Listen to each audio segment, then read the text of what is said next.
नमस्कार दोस्तों, मैं सतीश त्रिपाठी द फ्रंट पे आपका हार्दिक अभिनंदन करता हूं। दोस्तों, इस समय बॉलीवुड बहुत ही अपने बुरे दौर से गुजर रहा है। इस समय की बात भी अगर छोड़ दिया जाए तो बहुत पहले से जब दिव्या भारती की मौत हुई थी, तो उस मौत को भी बहुत ही संदिग्ध और आकस्मिक मौत थी एक सुपरस्टार की, उस समय की उभरती हुई सुपरस्टार। क्या रीजन था आज तक नहीं पता चला और वो एक संदिग्ध मौत आत्महत्या में तब्दील कर दी गई। उसके बाद क्रमशः चलता गया, कई मौतें हुई होंगी, मगर जिन जिन का नाम थोड़ा सा हो गया, जिया खान की मौत बॉलीवुड के ही एक बहुत बड़े, आप कह सकते हैं कि जो दुनिया जानती है कि एक टर्की फादर के एक बेटे के ऊपर इल्जाम आया, लेकिन वो भी कुछ नहीं हो पाया। कुछ दिनों के बाद वो भी आत्महत्या में तब्दील कर दिया गया। अभी हाल ही में दिशा सालियान और सुशांत सिंह राजपूत, एक छोटे शहर से आया हुआ एक बहुत बड़ा टैलेंट, एक क्षण में, एक मिनट में उसकी हत्या को भी आत्महत्या घोषित कर दिया गया।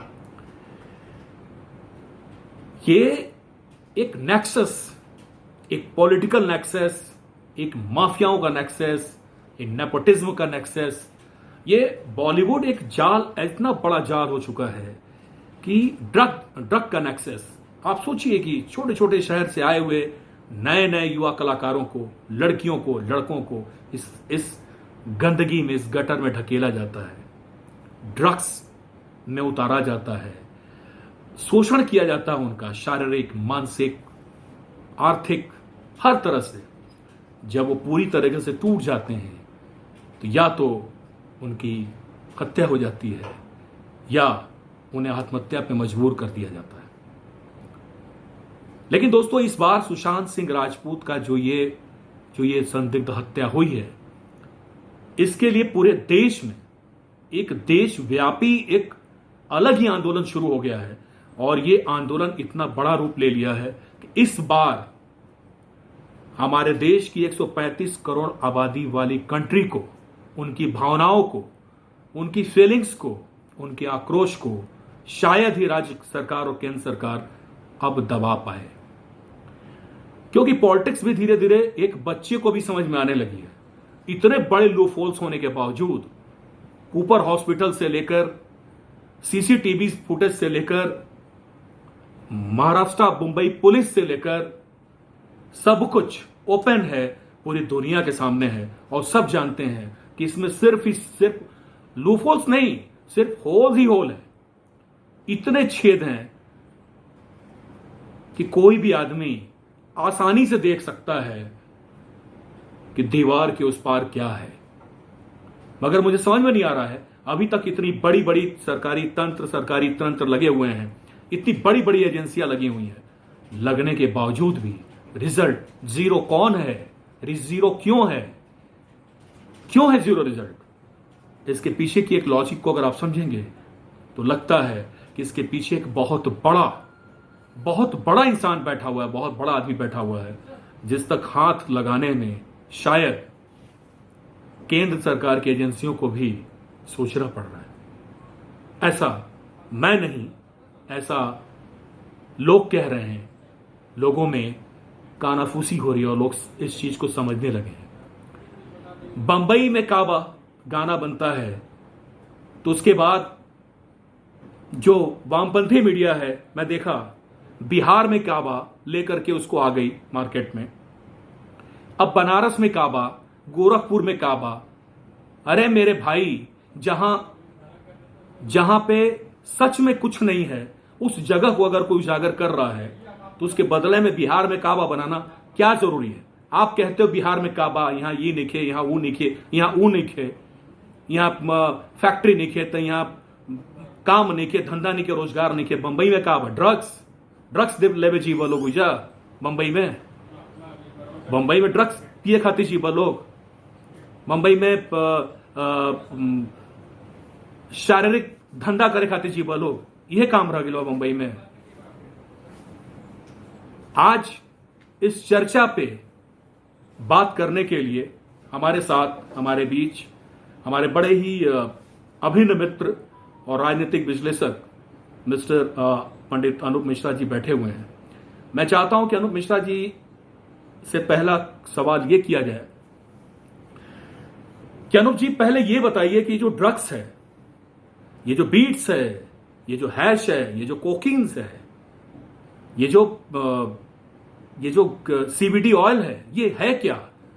इसका कितना लॉस है हमारे युवाओं के ऊपर, कितना बड़ा असर पड़ने वाला है? मैं ये बोला था सतीश जी कि आम जनता जनरली गांजे और भांग के शब्द से तो परिचित है, लेकिन जो टेक्निकल टर्म्स हैं जैसे मैरिजुआना या सीबीडी ऑयल की अभी बात हो रही है, तो मैं पहले बताना चाहूंगा कि ये है क्या चीज। जी, बेसिकली गांजे का ही एक पौधा होता है। गांजे के पौधे में उसको दो भागों में विभाजित किया जाता है, नर और मादा पौधे में उसको क्लासिफाई किया जाता है।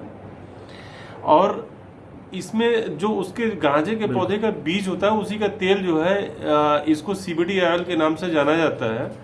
और सीबीडी ऑयल तमाम कंपनियां खुले मार्केट में इसकी मार्केटिंग कर रही हैं और ये आसानी से उपलब्ध है। और ये सीबीडी ऑयल बेसिकली एक तरीके से आप कह सकते हैं कि प्रोएक्टिव ड्रग है ये। इसको स्पेशली डिप्रेशन के लिए ज़्यादातर लोग यूज करते हैं और इसके लंबे समय इस्तेमाल से कैंसर और पार्किंसन, स्पेशली पार्किंसन टाइप की प्रॉब्लम्स आने की संभावना बहुत ज़्यादा होती है इसमें। ओके। और गांजे को ही हम लोग टेक्निकल टर्म्स में मैरिजुआना बोलते हैं। थोड़ा सा नाम बड़ा साइंटिफिक टाइप का लगता है, लेकिन ये बेसिकली गांजे का ही नाम है, मैरिजुआना। और इसी को मॉडिफाई किया जाता है। और गांजे के पौधे से एक स्राव निकलता है, एक लिक्विड निकलता है, जिसको एक विशेष विधि से कलेक्ट किया जाता है। हम इसको चरस के नाम से जानते हैं। ओके। तो ये मैंने इसलिए बताया कि एक आम जनता इन चीजों से वाकिफ हो कि चरस, मैरिजुआना और गांजा और सीबीडी ऑयल है क्या चीज। और इसमें संदेह नहीं कि इनका इस्तेमाल बहुतायत में समाज में होता रहा है। लेकिन मैं ये कहूंगा कि जिस परिप्रेक्ष्य में हम लोग बात कर रहे हैं, उस परिप्रेक्ष्य में अगर बात करते हैं तो फिल्म स्टार्स को हम लोग अपने रोल मॉडल के तौर पर, हमारे समाज में जो युवा हैं वो उनको रोल मॉडल के तौर पर देखता है, वो उनकी हर गतिविधि को फॉलो करता है। जी। यहाँ समस्या ये खड़ी होती है कि इसमें चूंकि फिल्म स्टार्स का नाम आ रहा है, तो डेफिनेटली एक युवा वर्ग में एक गलत संदेश जा रहा है सतीश जी, कि ये यूज करना चाहिए इसको। जब हमारे स्टार्स यूज कर रहे हैं और तो क्यों ना हम यूज करके देखें इसको। इससे समाज में एक बड़ा गलत संदेश जा रहा है। और इसका होता क्या है, लॉन्ग टर्म इम्पैक्ट जो है सिर्फ बीमारियों में ही होता है। गांजे का या मैरिजुआना जिसको बोले, या चरस हो या हैश हो, जो व्हाटएवर भी, इन सब का इस्तेमाल लॉन्ग टर्म में कैंसर और स्पेशली आपसे बता दूं असाध्य रोग जो है पार्किंसन जो है, ये इसकी देन है। ओके। और डेफिनेटली आप लोग मीडिया पीपल हैं, यू हैव इंटायर डेटा कि कितने लोग पार्किंसन से पीड़ित हो रहे हैं और कितने लोग कैंसर से पीड़ित हो रहे हैं। कहीं न कहीं इन ड्रग्स का बहुत बड़ा रोल है उसमें। हाँ। और सतीश जी दूसरी बात में अगर आप अनुमति दें तो मैं इस चर्चा को एक चीज और बोलना चाहूंगा। बिल्कुल बिल्कुल बिल्कुल। आज की डेट में जो ड्रग्स पर चर्चा हो रही है, ये एक मेरे जैसा लेमैन, मैं अपने को लेमैन ही श्रेणी में रखता हूँ, और हमारे दिमाग में क्लियर कट ये बात आ रही है कि कहीं ये विषय को भटकाने की कोशिश हो रही है ड्रग्स की तरफ ले जा करके। नहीं, देखिए मैं एक बात आपसे कहना चाहता हूँ। देखिए ड्रग्स तो है ही है, ड्रग्स, बॉलीवुड पूरी तरीके से ड्रग्स में डूबा हुआ है, ये कोई बात से इनकार नहीं कर सकता है। ये जितनी भी आजकल क्या है ना कि देखिए हम लोग जब बॉलीवुड में थे तो उस वक्त मैनेजर हुआ करते थे, हर किसी की एक मैनेजर हुआ करता था। लेकिन जो टैलेंट मैनेजमेंट कंपनी आ गई, इसका जो एक कॉर्पोरेटीकरण कर दिया गया, कॉर्पोरेट का रूप दे दिया गया। आपको मेरी आवाज आ रही है ना? जी हाँ, जी हाँ। तो जो कॉर्पोरेटीकरण जो हो गया ना, कॉर्पोरेट बना के और उसमें नए लड़कों को बुला करके उनके साथ ड्रग्स इनको इन्वॉल्व कर करके ए लिस्टर से कुछ आर्टिस्टों को बुला करके और ड्रग्स को उड़ाया जाना। देखिए इतना तो है ही है कि बॉलीवुड में जाने के बाद बहुत सारी चीजें संदिग्ध और असंदिग्ध रूप में हुई हैं, जिसको कि हम इनकार नहीं कर सकते, ड्रग्स को हम कहीं से भी इनकार नहीं कर सकते। ड्रग्स एक आप देखिएगा कि हो सकता है कि जो सुशांत सिंह राजपूत की जो हत्या हुई हो उसका भी तार एक बहुत बड़े ड्रग्स, क्योंकि देखिए अगर सिरसा जी जो अकाली दल के जो नेता है उन्होंने जो बात उठाई है तो उन्होंने सीधा बोला है कि इसका जो किंगपिन है, उन्होंने सीधा सीधा आरोप लगाया कि किंगपिन जो है वो करण जौहर है। करण जौहर के ऊपर उन्होंने आरोप ओपनली लगाया है। और अगर ये ऐसा ये साबित होता है, ये बात अगर सच निकलती है तो आप समझ लें कि ये बॉलीवुड के लिए एक बहुत बड़ा धक्का होगा, क्योंकि करण जौहर की कंपनी से 2 लोग ऑलरेडी पकड़े जा चुके हैं। क्षितिज पकड़ा जा चुका है। क्षितिज के कहने पर एक और आदमी को क्षितिज ने 4 लोगों का नाम बताया, 7 लोगों का नाम एक्चुअली उसने खोला है। तो हमको मुझे ऐसा लगता है कि बहुत शर्मनाक, हाँ ये बहुत शर्मनाक है। तो ये मैं समझ रहा हूं, देखिए बॉलीवुड तो है ही है, लेकिन सबसे बड़ी चीज है ना कि देखिए अनूप जी, जिस ढंग से मैं ये जानना चाहता हूं कि अभी जो आंकड़े 2017 तक के हमने मैं एक जगह पर आंकड़ा देख रहा था तो उसमें देखा था कि तकरीबन लाखों की संख्या में लोगों की मौत ड्रग्स के सेवन करने से हो रही है, और उसमें करीब तकरीबन 43% मौत हिंदुस्तान में हो रही है। ये बहुत बड़ा आंकड़ा है अनूप जी। सतीश जी, मैं इसमें आपसे एक शेयर करना चाहूँगा, एक अपना व्यक्तिगत अनुभव शेयर करना चाहूँगा जी। मैं वाराणसी से बिलोंग करता हूँ और वाराणसी में अभी कैंसर इंस्टीट्यूट मोदी जी के आशीर्वाद से एक बड़ा कैंसर इंस्टीट्यूट खुला है। जी जी। तो जो मेन कैंपस है सुंदर बगिया बीएचयू का कैंपस, वो अभी पूरी तरह से शुरू नहीं हो पाया है। हाँ। और लहरतारा में जो पुराना रेलवे का कैंसर हॉस्पिटल था, फिलहाल वहाँ पर यूनिट इस्टेब्लिश हुई है और वहाँ पे काम चल रहा है। तो एक हमारे परिचित डॉक्टर हैं, मैं उनसे संयोग से वहाँ जब भी मैं गुजरता हूँ तो देखता हूँ कम से कम 200 कारों का मिनिमम 200 से ज़्यादा गाड़ियाँ वहाँ सड़क पे पार्क रहती हैं। अच्छा। तो मैंने डॉक्टर से, मेरे चूंकि काफ़ी नज़दीकी हैं, मैंने उनसे बात की कि डॉक्टर साहब क्या कारण है, इतनी गाड़ियाँ, क्या इतने कैंसर के मरीज हैं? उनका एक लाइन का स्टेटमेंट था कि ये ड्रग एब्यूज जो हो रहा है ये उसकी देन है। कहे कैंसर के, उन्होंने ये कहा कि अनूप जी कैंसर की हालत ये है, जितने मरीज आ रहे हैं कहीं न कहीं वो ड्रग एडिक्ट है। वो माय गॉड, इसमें से 90% ड्रग एडिक्ट लोग आ रहे हैं यहाँ पर। कहें कि अभी तो मेन कैंपस शुरू होने दीजिए, आप अभी आज 200 गाड़ियां देख रहे हैं ना, वहाँ हजारों की गाड़ियां आपको दिखाई देंगी आपको वहाँ पे। बहुत और वो बड़ा पूरा बीएचयू का इलाका सिर्फ कैंसर इंस्टीट्यूट के नाम से जाना जाएगा। बहुत, और कैंसर में सबसे बड़ा कंट्रीब्यूशन जो है इन ड्रग्स का है। ये बहुत बड़ा खुलासा किया आज आपने जी। आज ये देश को आंखें खोल देने वाला हम लोग डिबेट कर रहे हैं। इस डिबेट में जो युवा पीढ़ी है, अनूप जी मुझे आपसे एक बड़ा ही एक संजीदा क्वेश्चन, एक प्रश्न पूछना था कि जो ये समाज है, जो बच्चे हैं, जिन बच्चों को लोग सोचते हैं कि जिस तेजी से हर वर्ग के लोग, हर वर्ग का परिवार, मध्यम वर्गीय हो, लोअर वर्गीय हो या हाई क्लास के लोग, सब लोग गर्व महसूस करने लगे थे बॉलीवुड में अपने बच्चों को भेजना। आपको क्या लगता है कि इस टाइप का ऐसा जो एक लेटेस्ट जो एक इतना घिनौना रूप बॉलीवुड का जो सामने उभर के आया है, आपको नहीं लगता कि इससे एक आम जनता, जो आम लोग हैं, आम परिवार है, वो अपने बच्चों को भेजने में बहुत ज़्यादा अपने आप को वो महसूस करेगा कि नहीं, एक बहुत ही असुरक्षित जगह है? सतीश जी, आप तो उस इंडस्ट्री से बिलोंग करते हैं जी, और हम आज भी पूरी तरह से आशान्वित हैं कि इंडस्ट्री में ऐसा नहीं कि 100% ड्रग एडिक्ट ही हैं। इंडस्ट्री जिंदा रहनी चाहिए और चलनी चाहिए। फिलहाल ये डर उन लोगों को होना चाहिए जो लोग अभी, जिनका इस स्कैंडल में नाम आ रहा है, जैसे अभी आपने करण जौहर का नाम लिया, जो कि चरित्र से भी गंदा इंसान है। नहीं, ये देखिए, किसी के ऊपर हम लांछन ऐसे नहीं लगा सकते तब तक जब तक हमारे पास कोई प्रमाण ना हो। नहीं, आप लगा नहीं सकते, लेकिन मीडिया में नाम आ रहा है और हम किसी के ऊपर हम भी ब्लेम नहीं कर रहे हैं, सिर्फ जिनका नाम आ रहा है मैं उनकी बात कर रहा हूँ। अब उनके लिए शर्मिंदा होने की आवश्यकता है।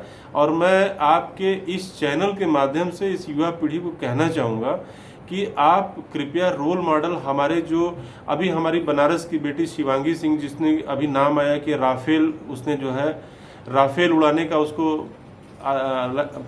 परमिशन मिला हुआ है, तो हम इनको अपना रोल मॉडल बनाएं और ऐसे ऐसे बहुत सारी शख्सियत है। अब्दुल कलाम साहब थे हमारे रोल मॉडल, वो हो सकते हैं। अगर फिल्म इंडस्ट्री इस टाइप से बिहेवियर करेगी, अगर ऐसे लोग निकल के सामने आएंगे, तमाम फिल्म स्टार्स का नाम आएगा, तो डेफिनेटली बड़ा डिस्करेजिंग ट्रेंड होगा। लोग पेरेंट्स अपने बच्चों को फिल्म इंडस्ट्री में भेजने में निश्चित रूप से संकोच करेंगे। अनुप जी, तकरीबन 2 दशक हम लोगों ने भी लगभग दिए हैं इस इंडस्ट्री को, लेकिन मुझे नहीं लगता कि हेलो जी हाँ, मुझे नहीं लगता कि किसी ने आज तक मुझसे ये बात की भी हो, पूछी भी हो। हमें लगता है कि आप जिस माहौल में रहते हैं, जैसे जैसे आपका नेचर होता है, जैसी आपकी पर्सनालिटी होती है, जैसी आपकी सोच होती है, वैसे ही लोग इर्द गिर्द आपके इकट्ठे हो जाते हैं। बिल्कुल बिल्कुल सही बात। ऐसा नहीं है कि अच्छे लोग भी नहीं है, मगर मेरे हिसाब से जो 80% लोग हैं इंडस्ट्री में, सिर्फ फैशन में ए लिस्टिंग जो हो गया ना, एक नई चीज आ गई, एक नया वर्ड आ गया, ए लिस्टर। ए लिस्टर मेरी समझ में वही है जो तलवा चाट कलाकार हैं, जिनके ऊपर अपने ऊपर कॉन्फिडेंस नहीं है, जिनको अपने अपने टैलेंट पे भरोसा नहीं है, जिनको अभी तो मैं कल एक जगह पे न्यूज सुन रहा था, किसी जगह पे, ये किसी चैनल पे आ रहा था, कोई एक इंटरव्यू आ रहा था, उसमें एक लड़की जो उसमें कई उसने पार्टीज इस टाइप की अटेंड किए, उसने तो बहुत बड़े बड़े खुलासे किए। उसने बोले कि भाई इसमें तो चलता ही है, उसको मजबूर किया जाता है कि भाई इसमें आपको आना पड़ेगा, अगर आपको आना है तो आपको इस तरह का कॉम्प्रोमाइज करना पड़ेगा। न सिर्फ ड्रग्स से रिलेटेड, आपको शारीरिक रिलेटेड हर चीज से आपको कॉम्प्रोमाइज करना पड़ेगा। ये क्या है? ये बॉलीवुड क्या ऐसा है क्या?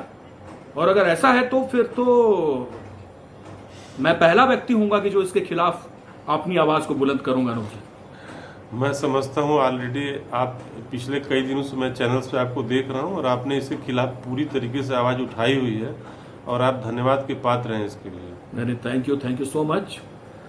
और अरुण जी, आपका और कुछ अगर आप अपनी तरफ से कुछ एडवाइस देना चाहें तो। मैं एडवाइस नहीं, मैं सतीश जी सिर्फ एक चीज और मैंने शुरुआत की थी कि हमको पता नहीं क्यों ऐसा लगता है कि ड्रग्स तो देखिए, जो आपने जो आज का एजेंडा था आपका कि ये ड्रग्स की बात जहाँ तक है, ड्रग्स तो निश्चित रूप से गलत है। और मैं जानता हूँ आपको कई सालों से कि आप तो इन सब चीज़ों से काफ़ी दूर रहे हैं। जी। और निश्चित रूप से हमारी युवा पीढ़ी को ये समझने की आवश्यकता है कि वो हमारे रोल मॉडल नहीं हो सकते। और शायद हो सकता है कि ये बड़ा अच्छा हुआ है एक एपिसोड ऐसा मीडिया में हाईलाइट। आपसे एक लास्ट सवाल करना था कि आपको ऐसा नहीं लगता कि ये जो प्रचलन है, ये जो फैशन है, ये धीरे धीरे छोटे शहरों को भी अडॉप्ट कर रहा, छोटे शहरों को भी अपने ग्रास में ले रहा, अपने अंदर वो कर रहा है, पूरा चारों तरफ जाल फैला रहा है छोटे शहरों में भी। मैं सतीश जी, मैं आपकी बात से पूरी तरह से इत्तेफाक रखता हूं। और ये जैसा कि मैंने अभी बताया, हमारे मित्र जो डॉक्टर हैं उनका ओपिनियन मैंने आपसे अभी शेयर किया। बिल्कुल, वो यही है कि छोटे शहरों से जो मरीज हैं वो जो बनारस में आ रहे हैं, वो ऐसा नहीं कि बनारस प्रॉपर के हैं। हाँ। वो बनारस के सबअब्स यानी छोटे छोटे शहर जौनपुर के हैं, तो गाजीपुर के हैं, तो निश्चित रूप से ड्रग एब्यूज तो बढ़ रहा है। लेकिन ये हमारी सरकार को मैं आग्रह करूंगा कि इस पर ध्यान दें। नहीं, बिल्कुल एक मुहिम चलाने की जरूरत है अनुप जी। मुझे लगता है कि एक ड्रग्स के खिलाफ एक अभियान चलाने की जरूरत है, क्योंकि ये तो हमारी युवा पीढ़ी, जिसके ऊपर गर्व करते हैं हमारे देश के प्रधानमंत्री कि हमारा जो इंडिया है, राष्ट्र है, वो विश्व में सबसे ज्यादा युवाओं वाला एक राष्ट्र है। सबकी नजर हमारे देश पर है, ये सब कोई एक आशान्वित होकर देख रहा है। और हमारे देश को पाकिस्तान और चाइना के माध्यम से जो ड्रग्स का जो एक धंधा चल रहा है, अब मुझे लग रहा है कि नार्को टेररिज्म है ये, उस पैसे से कमा के वो लोग टेररिस्टों को भेजते हैं हमारे यहाँ, और ये बहुत बड़ा स्कैंडल है। इसके खिलाफ आवाज उठानी ही पड़ेगी। और मैं बल्कि केंद्र सरकार से इस मामले में विनती करूंगा और बोलूंगा कि जो भी इस षड्यंत्र के पीछे है, चाहे वो हत्या हो, चाहे वो ड्रग्स का धंधा हो, किसी को भी बख्शने की जरूरत इस बार नहीं है। मैं आपसे हाथ जोड़ के मोदी जी यही प्रार्थना करता हूं। धन्यवाद। सब्सक्राइब कर लीजिए हमारा YouTube चैनल द फ्रंट और बेल आइकन दबाकर नोटिफिकेशन जरूर लीजिए।